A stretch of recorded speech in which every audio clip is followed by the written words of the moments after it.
स्वागत है आपका मेरे YouTube चैनल में। आज हम लोग पढ़ने वाले हैं कक्षा 5वीं, विषय हिंदी से पाठ 12 गुंडाधुर। तो चलिए पढ़ना शुरू करते हैं, वीडियो शुरू करते हैं। चैनल को सब्सक्राइब कीजिएगा, अपने दोस्तों को शेयर कीजिएगा। वीडियो को आप अंत तक देखते रहना ताकि सारी चीज़ बहुत अच्छे तरीके से समझ में आ सके। चलिए पढ़ते हैं। भारतीय स्वतंत्रता संग्राम केवल नगरों तक ही सीमित नहीं था। बस्तर के अनपढ़ शोषित आदिवासियों के द्वारा भी अंग्रेज शासकों का विरोध किया गया। विद्रोह भूमकाल इसका साक्षी है। तो ये जो स्वतंत्रता संग्राम है ना, केवल नगरों तक ही सीमित नहीं था, बल्कि बस्तर के जो अनपढ़ शोषित जो आदिवासी हैं, उन्होंने भी इसका क्या किया था, अंग्रेजों का विरोध किया था। अंग्रेजी शासक है उनका विरोध किया था। और इस विद्रोह को जो है हम भूमकाल के नाम से जानते हैं। गुंडाधुर इस विद्रोह के नायक थे। जो गुंडाधुर था वो इस विद्रोह का क्या था, नायक था, मतलब नेता था। आदिवासियों के स्वाभिमान के प्रतीक गुंडाधुर को न केवल बस्तर बल्कि संपूर्ण छत्तीसगढ़ में श्रद्धापूर्वक याद किया जाता है। तो इन्होंने पूरे जो अंग्रेजी शासक थे उनके विरुद्ध क्या किया था, लड़ाई लड़ा था। तो गुंडाधुर को न केवल बस्तर बल्कि पूरे छत्तीसगढ़ जो है श्रद्धापूर्वक इनको याद करते हैं। उन्हीं क्रांतिकारी गुंडाधुर की बलिदान गाथा हम इस पाठ में पढ़ेंगे। तो किस प्रकार वो जो है अंग्रेजों से लड़ते हैं उसी को हम इस पाठ में पढ़ने वाले हैं। चलिए पढ़ते हैं। छत्तीसगढ़ का दक्षिणी भाग बस्तर प्राकृतिक सुंदरता से भरपूर है। यहाँ की कल कल करती नदियां, झरझर बहते झरने, मनोरम पर्वतमालाएं तथा सुमधुर स्वर में चहकते वन पक्षियों की आवाजें आगंतुकों को मंत्रमुग्ध कर देने के लिए पर्याप्त है। बस्तर यदि आप गए होंगे तो वहां पर जो है चारों तरफ आपको प्राकृतिक जो सुंदरता देखने को मिलती है। हरे भरे पेड़ पौधे, घने घने वहां पर जंगल आपको देखने को मिलते हैं। कई सारी नदियां हैं, झरने आपको देखने को मिलते हैं। और जो यदि आप वन के बीच से यदि आप गुजरते हो तो वहां पर जो है आपको जो वन जो पक्षियां हैं उनकी जो आवाजें हैं आपको सुनाई पड़ती है, जो कि बहुत अच्छी लगती है। बस्तर को अपने भोले भाले आदिवासियों की निश्चल मुस्कान के लिए भी जाना जाता है। बड़े ही सरल, निष्पक्ष और ईमानदार होते हैं। तो जो आदिवासी होते हैं बड़े ही सरल होते हैं, ईमानदार होते हैं। ये शांति प्रिय और धैर्यवान भी होते हैं। बड़े ही शांति प्रिय होते हैं, साथ ही साथ धैर्यवान भी होते हैं। सभी से मिलजुल करके जो है रहते हैं। अपनी सरलता और भोलेपन के कारण ये अक्सर शोषण का शिकार होते रहते हैं। मतलब इनका भोलेपन का जो है लोग फायदा उठाते रहते हैं। सामान्यतः शांत रहने वाले लोग कभी कभी उकसाए जाने पर शत्रु को करारा जवाब भी देते हैं। भले ये जो है शांत रहते हैं, लेकिन यदि इनको कोई छेड़खानी करते हैं, इनको कोई भी इनके विरुद्ध जाता है तो ये लोग उनको करारा जवाब भी देते हैं। हम तुम्हें एक प्रसंग तब का बता रहे हैं जब बस्तर के लोगों ने तत्कालीन शासन व्यवस्था के विरुद्ध सशस्त्र विद्रोह कर दिया था। तो ये जो बात है वो कब की है, जब लोगों ने अंग्रेजी शासन के विरुद्ध क्या किया था, विद्रोह किया था। चलिए पढ़ते हैं। 1909-1910 की घटना है। ये जो है 1909 और 1910 के घटना है। उस समय बस्तर में रुद्र प्रताप देव राज करते थे। मतलब वहां के राजा कौन थे, रुद्र प्रताप देव राजा थे।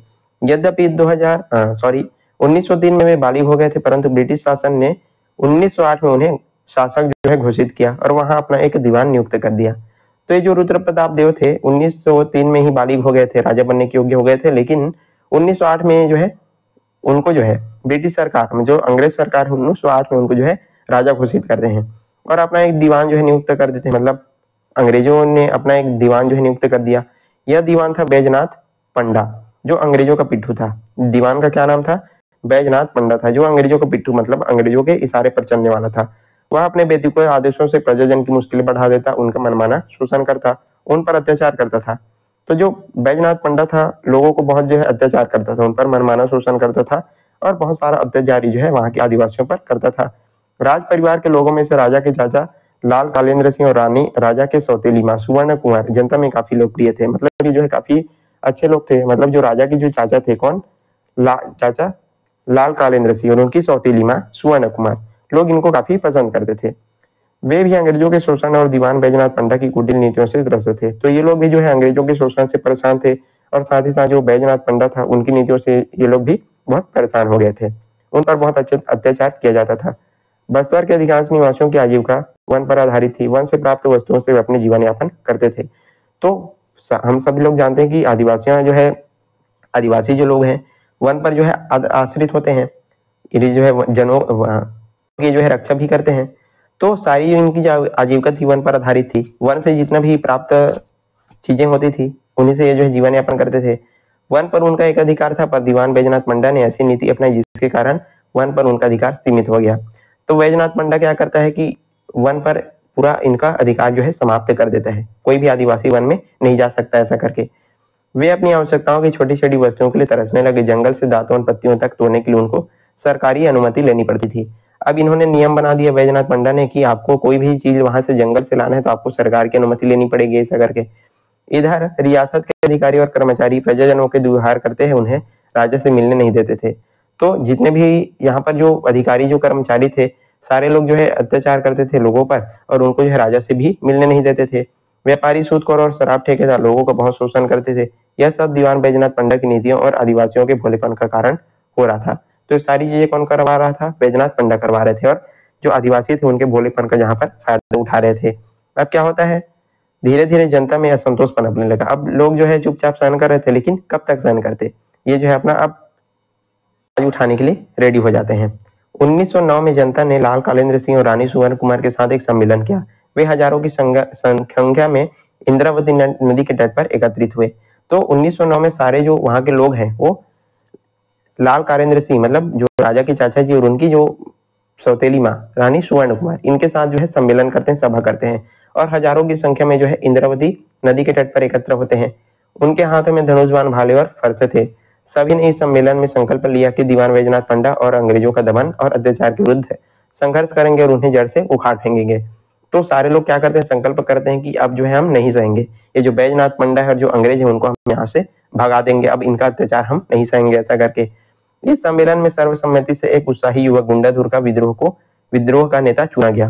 तो ये जो सम्मेलन हुआ उसमें एक युवक जिसका गुंडाधुर, इसको जो है इस विद्रोह का जो है नेता मुखिया चुना गया। गुंडाधुर नेतानार गांव का रहने वाला था। कौन से गांव का? नेतानार गांव का रहने वाला था। वह निडर, साहसी और सत्यवादी था। आदिवासियों के स्वाभिमान की रक्षा के लिए किसी भी हद तक टकरा जाने को उनमें साहस था। तो ये जो है आदिवासियों के स्वाभिमान की रक्षा के लिए वो जो है उसको लड़ने के लिए क्या हो जाता है, मतलब तैयार हो जाता है। यहाँ पर चित्र में देख सकते हैं। गुंडाधुर के नेतृत्व संभालते ही विद्रोह का कार्यक्रम की रूपरेखा बनाई गई। इस विद्रोह को स्थानीय बोली में भूमकाल कहा गया। तो ये जो विद्रोह है, मतलब अंग्रेजों को भगाने के विरुद्ध जो यहाँ पर लड़ाई लड़ा गया, उसका क्या नाम था? भूमकाल, इसका नाम रखा गया। इस विद्रोह का संदेश आम की टहनियों में मिर्ची बांध करके गांव में भेजा जाता था। स्थानीय लोग इसको डारा मिरी कहते थे। मतलब अब बताना है कि हम जो है अंग्रेजों को भगाने वाले हैं, तो इसका संदेश भेजना था। तो ये लोग क्या करते थे, आम के टहनियों में जो है मिर्ची को बांध करके गांव गांव में भेज देते थे, जिससे लोग समझ जाते थे। अब स्थानीय लोग इसको क्या कहते थे? डारा मिरी कहते थे। तो सारे लोग समझ जाते थे कि अब जो है हम अंग्रेजों के विरुद्ध लड़ाई लड़ने वाले हैं। गांव गांव में लोगों ने डारा मिली के जो है बड़े उत्साह स्वागत किया। गुंडाधुर की संगठन क्षमता अद्भुत थी। कुछ ही दिनों में हजारों बस्तरवासी इस भूमकाल आंदोलन से जुड़ गए। तो हजारों बस्तरवासी इस भूमकाल आंदोलन से जो है जुड़ जाते हैं। गुंडाधुर ने अंग्रेजी शोषक, व्यापारियों, सूदखोरों, सरकार के पिट्ठू अधिकारी, कर्मचारियों को सबक सिखाने की रूपरेखा बनाई।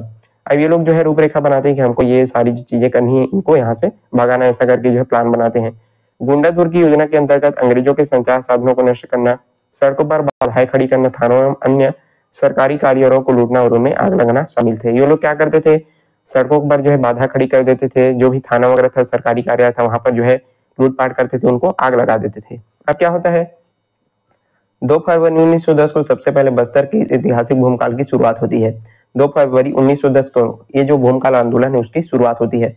बस्तर का पुसवाल बाजार सबसे पहले लूटा गया। एक भूचाल सा आ गया। अब ये जो है पुसवाल बाजार, यहाँ पर जो है लूटपाट मचाते हैं, तो एक भूचाल सा आ जाते हैं। पुलिस थाने लूटे गए, शोषकों को मारा गया और जंगल विभाग के कार्यालय नष्ट कर दिए गए। तो बहुत सारे पुलिस वालों को जो है मारते हैं, साथ ही साथ जंगल वगैरह भी, मतलब जंगल विभाग का जो कार्यालय है, वहां पर कार्यालय बना हुआ था, उसको भी नष्ट कर देते हैं, जो अंग्रेजों का था। इस विद्रोह को आग देखते ही देखते पूरे बस्तर में फैल गई। अब ये जो विद्रोह है पूरे बस्तर में फैल जाता है। राजा ने इस विद्रोह की सूचना अंग्रेजों को दे दी। अब जैसे ही राजा को पता चलता है कि विद्रोह हो रहा है, सारे लोग जो है अंग्रेजों के विरुद्ध यहाँ पर विद्रोह कर रहे हैं, ऐसा करके, तो राजा इसकी सूचना किसको दे देते हैं? अंग्रेजों को। अंग्रेज सरकार ने इस विद्रोह को कुचलने के लिए मेजर जनरल गेर तथा डीवे के 500 सशस्त्र सैनिकों को के साथ ही जो है बस्तर भेजते हैं। मतलब अंग्रेज लोग क्या करते हैं, 500 सेना को यहाँ पर बस्तर भेज देते हैं। क्रांतिकारियों ने अंग्रेजी सैनिकों को घेर लिया। एक तरफ धनुष बाण, भाले और फरसे से लैस भूमकाली थे, तो दूसरी तरफ अंग्रेज और उनके बंदूकधारी सैनिक। अब अंग्रेज और जो गुंडाधर की सेना, इन दोनों के भी यहाँ पर क्या होता है, लड़ाई होता है। अंग्रेज सैनिकों ने गोली चलाई और 5 क्रांतिकारी मारे गए। मतलब 5 जो क्रांतिकारी हैं वो मारे जाते हैं। मतलब गुंडाधुर की सेना के जो 5 क्रांतिकारी हैं वो मारे जाते हैं। क्यों? क्योंकि इनके पास जो है धनुष बाण था। अंग्रेज जो है गोली चला देते हैं, आसानी से जो है मारे जाते हैं। अन्य स्थानों पर भी जो है फैल गया। धीरे धीरे जो विद्रोह है फैलने लगता है। गुंडाधुर उनके सहयोगी लाल कारेंद्र, रानी सुवर्ण कुमार, बाला प्रसाद, नरसिंह सिंह, दुआर सिंह के विद्रोह की आग को हवा दे रहे थे। वे क्रांतिकारियों की प्रेरणा स्रोत थे। मतलब ये लोग जो है सारे लोगों को जो है मोटिवेट करते थे कि हमको जो है चुप नहीं रहना है, लड़ाई लड़ते रहना है, ऐसा करके। डोंगरगांव, अलरान और अन्य कई स्थानों पर चली इस तरह की मुठभेड़ों में लगभग 500 क्रांति के मारे गए। अब अंग्रेजों और जो क्रांतिकारियों के बीच जब युद्ध होता है तो उसमें जो है 500 से अधिक जो क्रांतिकारी है वो मारे जाते हैं। यहाँ पर चित्र में देख सकते हैं, जो एक तरफ गुंडाधुर की सेना, एक तरफ अंग्रेजी सेना, इनके बीच जो है युद्ध हो रहा है। एक बार स्थिति यहाँ तक पहुंची कि सैकड़ों साथियों के साथ गुंडाधुर ने मेजर गेयर को घेर लिया था। अब एक बार क्या होता है कि जो गुंडाधुर की सेना है वो जो अंग्रेजों का जो प्रमुख था उसको यहाँ पर घेर लेते हैं। वह आत्मसमर्पण के लिए भी तैयार हो गया था, पर सोनू मांझी नाम के एक लालची व्यक्ति ने अपने ही भाइयों के साथ विश्वासघात किया। अब ये जो अंग्रेजों का जो प्रमुख था उसको ये जो गुंडाधुर की सेना है वो घेर लेते हैं। वो जो है आत्मसमर्पण के लिए भी तैयार हो जाता है, लेकिन उस जो सोनू मांझी नाम का एक लालची व्यक्ति अपने ही भाइयों के साथ, अपने ही जो आदिवासी भाई हैं उनके साथ ये जो है विश्वासघात कर लेता है। उसने सभी क्रांतिकारियों को विश्वास लेकर इतना शराब पिला दिया कि वो जो है बेसुध हो गए। अल्नार के मैदान में रागरम में डूबे लोगों को अंग्रेजों की सेना ने घेर लिया और गोलियां चलाई। अब ये जो है सोनू मांझी नाम का जो व्यक्ति था वो अपने भाइयों के साथ जो है क्या कर देता है, विश्वासघात कर देता है, उनको बहुत ज्यादा शराब पिला देता है और जैसे ही ये लोग बेसुध हो जाते हैं तो अंग्रेजों को द्वारा उन पर गोलियां चलाई जाती है। सैकड़ों लोग मारे गए। पकड़े जाने पर उनको जो है जगदलपुर के गोल बाजार में इमली के पेड़ के नीचे जो है फांसी दे दी गई और बहुत सारे लोग यहाँ पर मारे जाते हैं और जो बच करके भाग जाते हैं उनको जो यहाँ पर पकड़ करके कहाँ पर, जगदलपुर के गोल बाजार में इनको फांसी की सजा दे दी जाती है। पर अंग्रेज गुंडाधुर की छाया भी न छू सके। वीर गुंडाधुर अपने विश्वास पात्र साथी ढिबरू धुर के साथ सघन वन में गायब हो गए, फिर उसका पता न चल सका। लेकिन वो जो है गुंडाधुर को पकड़ ही नहीं पाए। वो जो है अपने साथी, इसका क्या नाम था, ढिबरी धुर, इनके साथ जो है घने जंगलों में छिप जाते हैं और उनका पता भी नहीं चलता। बक्सर के इतिहास में यह स्वतंत्र आंदोलन यद्यपि असफल हो गया, पर इस आंदोलन के जरिए गुंडाधुर ने आदिवासियों और उनके अधिकारों के लिए जागृत कर दिया। भले ये जो है असफल हो रहा उनका स्वतंत्रता आंदोलन, अंग्रेजों को भगाने में जो है आदिवासियों को उनके अधिकार के लिए जागृत करने में जो है सफल होते हैं। उनके भीतर अपनी मिट्टी, अपने जंगल के प्रति प्रेम भाव जागा और वे देशभक्त बने। तो अंग्रेजों जो आदिवासी है उनके अंदर अपनी मिट्टी, अपने जंगल के प्रति प्रेम भाव जागते हैं। उन्हें अपनी संस्कृति और स्वाभिमान की रक्षा के लिए तत्पर रहने की प्रेरणा यहाँ पर मिलती है। इधर लोगों के बदले तेवर देख करके सोच के मन में भय उत्पन्न होता है। अब जो अंग्रेज लोग हैं वो डर जाते हैं। शोषक, अत्याचारी, अधिकारी, सूदखोर तथा आदिवासियों के भोलेपन का लाभ लेने वाले अन्य लोग भयभीत होकर के वहां पर शोषण में कमी आई। ये सारे लोग डर जाते हैं कि अब ये जो है जाग चुके हैं ऐसा करके, तो सारे लोग यहाँ पर जितने भी अंग्रेज लोग थे वो डर जाते हैं। यह सब गुंडाधुर और उनके विद्रोह भूमिकाल के कारण हो सका। तो ये सारी जो चीजें किसके कारण हो सकी, गुंडाधुर, उनके जो आंदोलन था भूमिका उसके कारण सफल रहा। आज भी छत्तीसगढ़ में गुंडाधुर का नाम बड़ी श्रद्धा से लिया जाता है। गुंडाधुर को बस्तर का स्वाभिमान कहा जाता है। तो आज भी गुंडाधुर का नाम जो है बहुत ही अच्छे तरीके से स्वाभिमान के साथ लिया जाता है। तो इस प्रकार हमने पूरा पाठ यहाँ पर आपको अच्छे से समझा दिया। आई होप आपको सारी चीज अच्छे से समझ में आ गई होगी। यदि वीडियो पसंद आए तो लाइक कीजिएगा, ज्यादा से ज्यादा शेयर करें और चैनल पर नए हैं तो जरूर सब्सक्राइब कर दीजिएगा। इसके पाठ का प्रश्न उत्तर वीडियो आपको डिस्क्रिप्शन बॉक्स में देखने को मिल जाएगा, वहां से जाकर के पूरे प्रश्न उत्तर आप अच्छे से समझ सकते हैं। तो चलिए आज के लिए बस इतना ही। मिलती है इस प्रकार के अन्य वीडियो के साथ, तब तक पढ़ते रहिएगा। धन्यवाद।